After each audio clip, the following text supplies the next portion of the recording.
Magandang umaga po muli, ang inyong lingkod, si Chef Roy.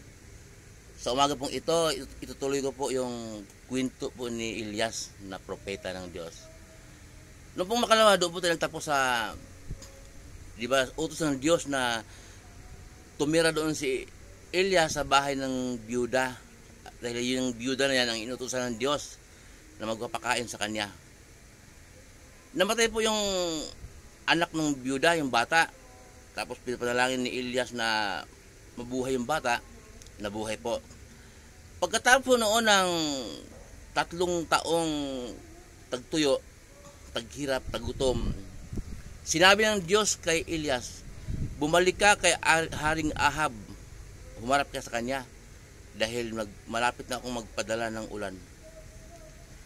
Lumakad po si Elias, sinunod niya ang utos ng Diyos. Nung panahon na yon, ang tindi ng tagutom. Pinatawag ni Haring Ahab ang katiwala niya sa palasyo na si Abadya. Sinabi niya kay Abadya na maghiwalay tayo. Maghanap tayo ng damo.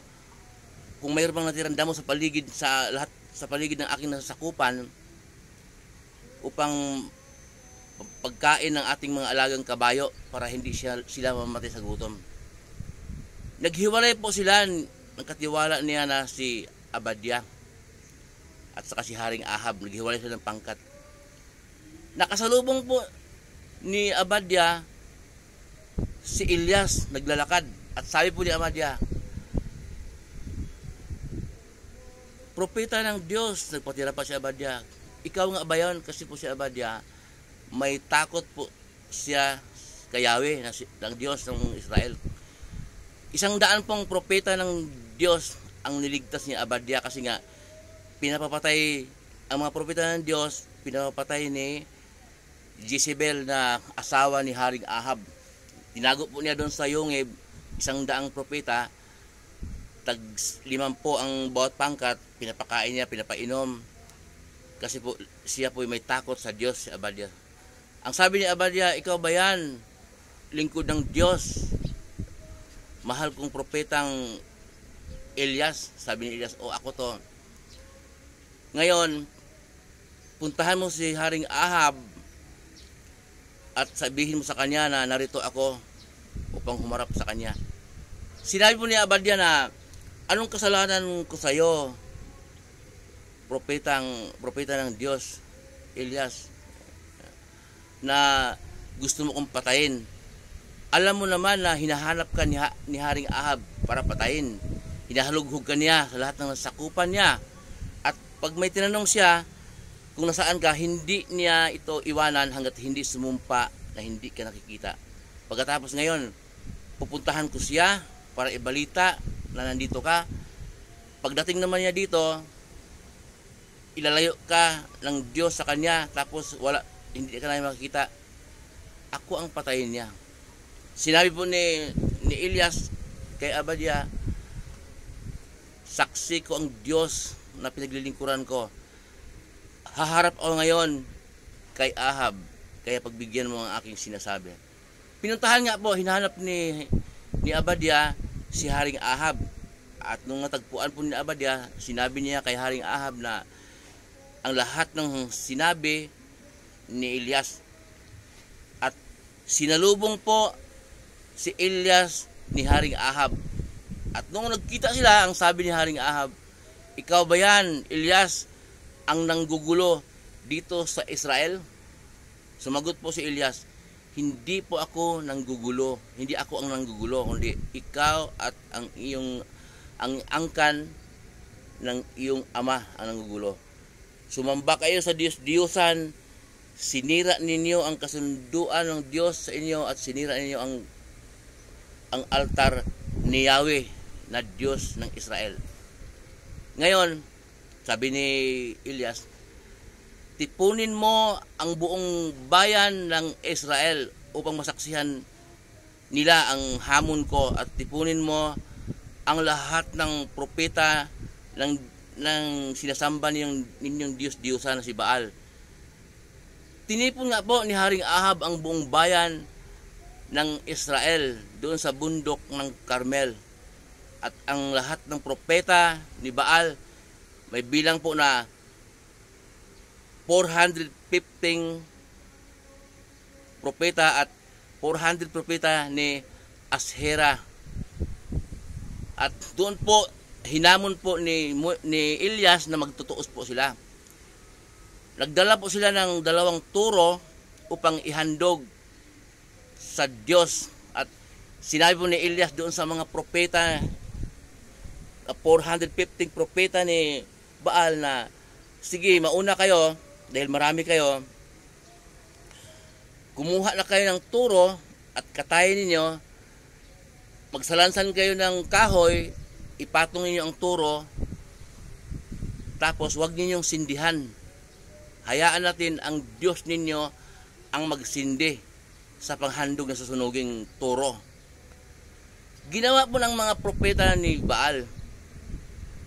Kinatay ang turo at pinatong po sa mga kahoy na kasalansan. At umaga po hanggang tanghali, nagsigawan po sila. Tinawag nila ang kanilang Diyos na si Baal. At hanggang tanghali na po, wala pa rin sumasagot. Kinansyawan sila ni Elias na, sige, lakasan pa yung hiyaw ninyo. Baka ang Diyos ninyo si Baal ay nagbulay-bulay pa, o baka naman may pinuntahan pa, o baka naman nasa palikuran, o baka naman tulog. Kaya lakasan nyo ang inyong sigaw upang magising. Nilakasan na po ang sigaw ng mga propeta at hinihiwa nila ang kanilang katawan ng kutsilyo at punyal. Pagkatapos nung nagsigawan sila, duguan na sila at nagsayawan ayon sa kanilang tradisyon. Tinawag nila ang kanilang Diyos-Diyosan. Hanggang hapon po, wala pa rin tumugon o anumang sumagot sa mga sigaw nila at dalangin. Sinabi po ni Elias sa mga taong bayan ng Israel, lumapit kayo sa akin. Lumapit din po ang mga tao. At kinatay po nila ang turo na panghandog ni Elias kay Yahweh, at Diyos ng makapangyarihan sa lahat. At nagsalansan po si Elias ng mga kahoy at kumuha siya ng 12 bato. Simbolo po ng 12 lahi ni Jacob na pinangalanan ng Diyos ng Israel. Pagkatapos po, inutos ni Elias ang turo na kinatay na nakapatong sa kahoy. Inutos ni Elias na buhusan ng tubig. Naglagay po sila ng kanal sa paligid, kanal para doon dumawali ang tubig. Pinabuhusan ni Elias ng tubig, pangatlong buhos hanggang sa bumaha na, umapaw ang kanal na pinagawa niya sa paligid ng altar. At ang altar po na yun, pinagawa pa ni Elias dahil po nawasak na, sobrang tagal na kasi pinabayaan na ng Israel ang altar ng Diyos. Doon sa sumasamba sa Diyos-Diyusan. Pagkatapos po, nanalangin si Elias. Sinabi ni Elias, Yahweh, ikaw ang aking Diyos na pinaglilingkuran ng buong buhay ko. Ngayon patunayan mo sa kanila na ikaw lang ang nag-iisang Diyos ng Israel. Pagkatapos po noon, nagpadala ng apoy ang Diyos at natupok po yung panghandog. Okay? Nasunog po ang kahoy at pati yung panghandog na turo, natuyo po ang tubig sa kanal. At pagkatapos po noon, nasaksihan po ng mga taong bayan na hindi ni Elias hinindihan ang kahoy, kundi yung apoy na yun padala ng Diyos galing sa langit. Kaya nagpatira pa po ang mga taong bayan at sumigaw, si Yahweh lang ang Diyos. Si Yahweh lang ang nag-iisang Diyos ng Israel. Pagkatapos po, inutos ni Elias sa mga taong bayan na hulihin ang mga propeta, ang lahat ng propeta ni Baal. Huwag hayaang may makatakas. Sinunod po si Elias ng mga taong bayan. Hinuli po nila ang mga propeta ni Baal at dinala po ni Elias sa batis ng Quezon at doon po pinagpapatay lahat ng propeta ni Baal. At sinabi po ni Elias kay Haring Ahab, Haring Ahab, maaari ka nang kumain at uminom sapagkat naririnig ko na ang pagbuhos ng ulan. Kumain nga po si Haring Ahab at uminom. Pagkatapos po, inutos ni Elias sa kanyang utusan na umakyat sa bundok ng Carmel sa tuktok at tingnan ang dagat kung mayroon na bang ulap mula sa dagat. Wala po nakitang ulap nung unang akyat at nung ikapitong balik na ang utusan ni Elias, napasigaw na mayroon siyang nakitang ulap na singlaki ng palad.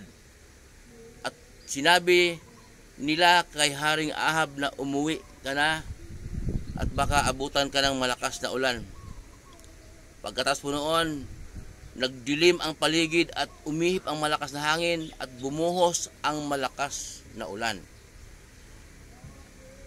At si Haring Ahab naman po, nagmadaling sumakay sa kanyang karwahe at umuwi.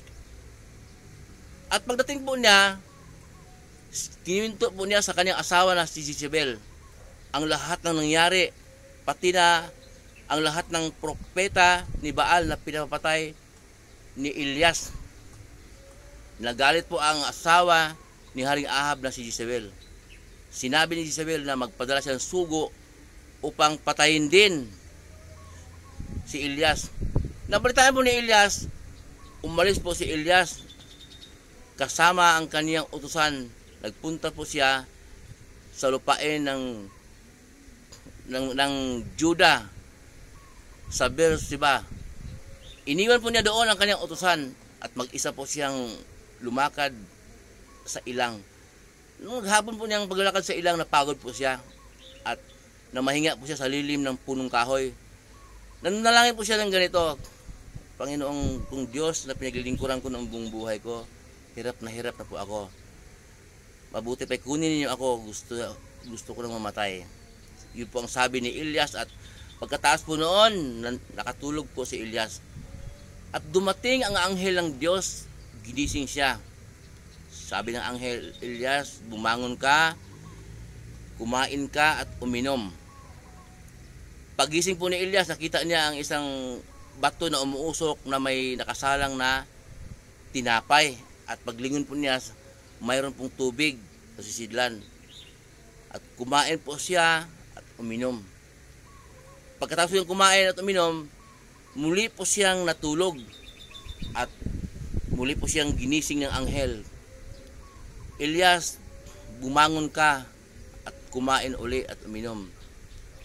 Marami ka pang, mahaba pang iyong lalakbayin.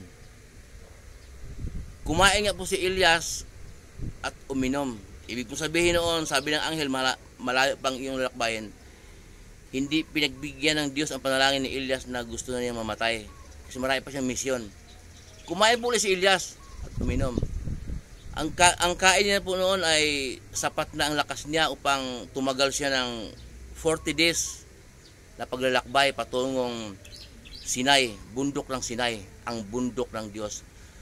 Pagdating po niya sa bundok ng Sinai, pumasok po siya sa isang yungib at narinig niya ang boses ng Diyos. Elias, anong ginagawa mo dito? Sumagot po si Elias, Panginoon kong Diyos na pinaglilingkuran ko ng buong buhay ko, sinira po ng Israelita ang inyong kasunduan. Sinira po nila ang inyong altar at pinagpapatay po ang inyong propeta. Ako na lang po ang natira at nandito po ako para magtago dahil patayin din po nila. Nagalit po ang Diyos. Lumakas po ang hangin at natibag ang bundok. Nagkadurog-durog ang mga bato. Pagkataas po noon, lumindol. Pagkataas po ng lindol, kumidlat. Nagkadurog-durog ang mga bato. Pagkatapos mayroong banayad na tinig at sinabi, Elias, lumabas ka sa tuktok ng bundok, humarap ka sa akin. Muli pong sinabi ni Elias sa Diyos, nagtago po ako dahil hinahanap ako ng mga ni Haring Ahab upang patayin. Lahat ng propeta po ninyo ay pinatay nila, ako na lang natira. At sinira po nila ang inyong kasunduan at sinira nila ang inyong altar. Pagkatapos sinabi po ng Diyos kay Elias, bumalik ka doon sa Damasco.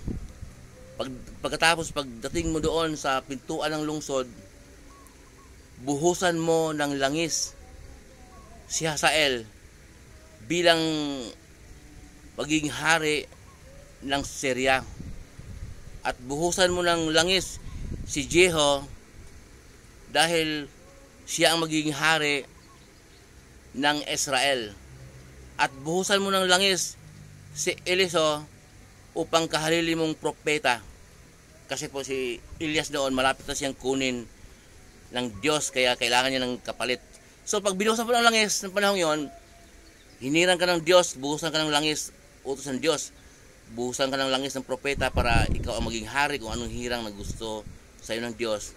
Kaya ang hinirang ng Diyos na maging hari ng Syria si Hazael, at ang hinirang po ng Diyos na maging hari ng Israel si Jehu.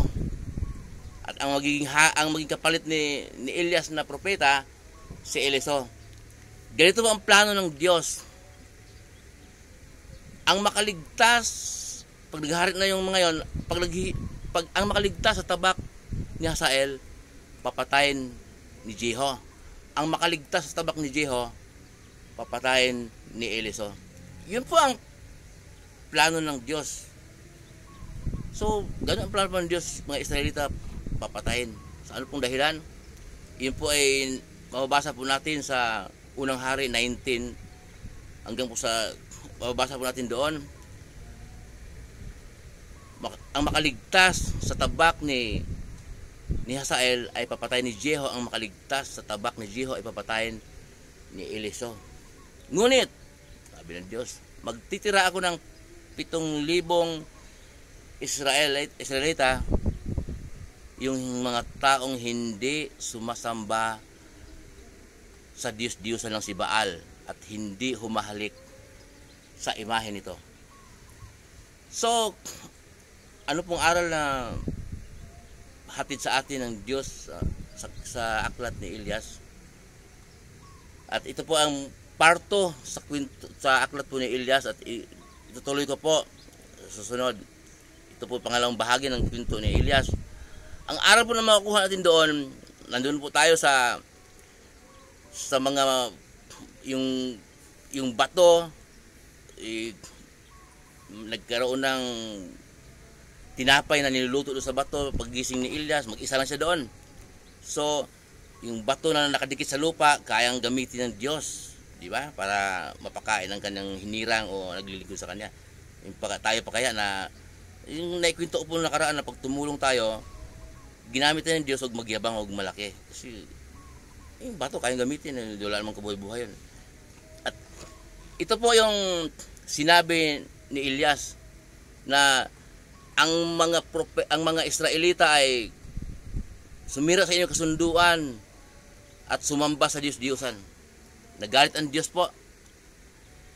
Bumagyo, katibag-tibag ang mga malaking bato at nawasak yung bundok. Lumindol at kumidlat. So, yung pong palang bulbulay natin, yung bagyo, lindol, kidlat, ay galit po ng Diyos. So tayo, pagsaway natin sa kanyang kalooban, pagsamba sa Diyos-Diyosan. Ito po hindi ko gawa-gawa po ha. Sino ba nagkwento na yan? Si Shepro, yung may tuyo yan eh. Totoo ba yung sinasabi niya? Mababasa po natin sa Unang Hari 19. Basahin po natin, basahin nyo. Nagalit po ng Diyos ang bagyo't lindol. Nagalit po ang Diyos nung sinabi na ni Elias na ang ginagawa ng mga Israelita, sinira ang inyong altar at sinira ang inyong kasunduan at sumamba sa Diyos-Diyosan. Ang Diyos po, yung mga galit po niya, yung lindol, baha, bagyo. Kaya di pong gawin sa Satanas yun. Ayun po sa yung kwento ko noon sa aklat ni Job. Pero hindi po kayang gawin sa Satanas nang walang pahintulot sa Diyos. Sabi po ng Diyos noon na, sige gawin mo. Huwag mo lang siyang saktan. nasaktan, yung binagyo po yung mga anak ni Job. Maalala po ninyo, gawa ni Satanas pero pahintulot ng Diyos. Yung nagkaroon ng sakit si Job, gawa ni Satanas pero pahintulot ng Diyos. Wala pong nakasulat sa Biblia, bagyo, lindol o anumang sakit sa kuna na kagustuhan ni Satanas mag-isa. Desisyon niya. Hindi po kaya ng Satanas gawin yon. Lahat pong yon ay galit ng Diyos. Kung may nangyari mong ganon, ay pinahintulutan ng Diyos, gawa ni Satanas, gagaya ng sa aklat ni Job, yun ay pahintulot din naman ng Diyos. So, may limit ang kapangyarihan ng Satanas. Hindi niya pwedeng gawin yon kung hindi kaloob ng Diyos. Yung sa panahon po natin ngayon, pag bumagyo, tag-ulan Pag bumaha panahon tag-ulan, yun po yung galit ng Diyos. At yung pong sa huli ng bahagi ng tinatalakay natin ngayon, sinabi ng Diyos, ang mga hinirang ng hari ng Israel at magiging hari ng Syria, ang makaligtas sa tabak ni Hazael, papatayin ni Jeho. Ang makaligtas sa tabak ni Jeho, papatayin ni Eliso. So, talagang ganun ang plano ng Diyos, at magtitira sila ng 7,000 na Israelita, yung mga hindi sumasamba sa Diyos-Diyosan nilang si Baal at hindi umahalik sa mga imahen. So po, ang maaral natin nakuha, ayaw po ng Diyos na meron tayong Diyos-Diyosan na mga imahen, mga rebulto. Ayaw po ng Diyos. So, nalaso na tayo ng mga naunang turo. So, kaya po ito po, yung sinasabi ko po ay kaloob po ng Diyos na masabi ko po to, hindi po sa sarili ko, kundi hindi ko po kaya sabihin itong sarili ko lang, kundi talaga pong pinagkalooban tayo ng, ang inyong lingkod, pinagkalooban ng Diyos ng kakayanan na magsalita. Hindi po ito sa sarili ko, ano bang mapala ko, kung sarili ko lang, di matulog na lang. Talaga pong banal na espiritu pong nanguna ng inyong lingkod upang makapagsalita ng salita ng Diyos. Pero po, kung ayaw maniwala ng mga nakakapanood, gaya po ni Pablo, sinabi ni Pablo, wala na akong pananagutan sa inyo. Natupad ko na, nasabi ko na ang pinapasabi sa akin ng Diyos. Nasabi ko na, kung may alam po tayo sa salita ng Diyos, masabi po natin, yun po ang kaloob ng Diyos. So, galit po ang Diyos sa mga bagyo na yan, lindol, kung ano man sakuna, ayun po ay galit ng Diyos. Yun po ay talagang sinabi ng Diyos. Mababasa po natin yon. At tayo po, magbulay-bulayan po natin kung anong paniwala natin ng iba. Talagang ganun kasi nga hindi naman talaga lahat ng tao ay anak ng Diyos. Muli po, ang inyong lingkod, si Ship Roy.